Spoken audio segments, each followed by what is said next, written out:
Hembankan ikan.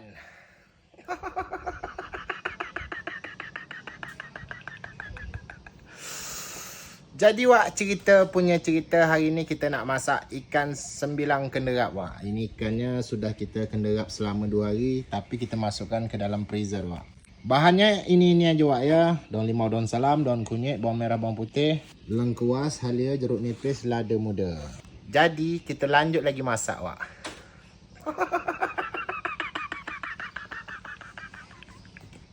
Kemarin sembilang pais Wak, ini sembilang kenderap.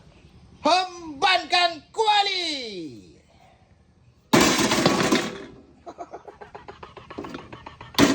Tak tepat Wak Sebetulnya aku ngomban tu takut-takut Wak kuali. Kalau seandainya orang rumah aku nonton video ini, mati aku kena rotik lagi Wak. Hembankan minyak. Hembankan bawang. Kacau-kacau Wak Tan sampai rata Wak Tan. Hembankan halia, hembankan lengkuas. Hembankan ikan. Hembankan kuah.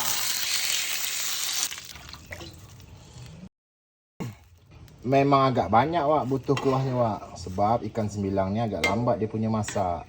Hembankan daun limau, daun salam. Hembankan jeruk nipis. Hembankan mecin. Hembankan garam. Sikit aja Wak garam dia. Sebab kemarin kita buat ikan ni sudah beraduk dengan garam Wak. Takutnya masin nanti Wak ya. Hembankan lada. Dan di sini kita tengok ikan sembilang kenderap kita sudah masak. Gila. Menyala Wak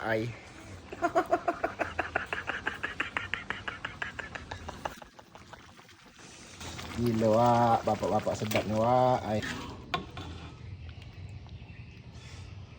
Hembankan ikan. Hembankan lagi ikannya Wak. Hembankan kuahnya Wak. Bismillah.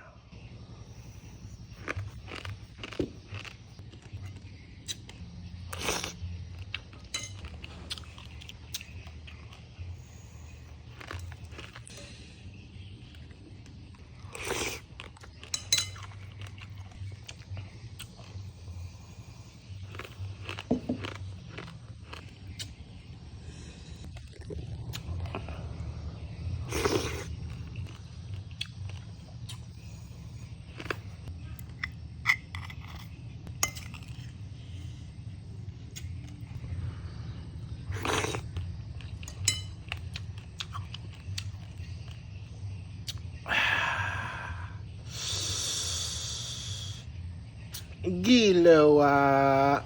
Menyala Wak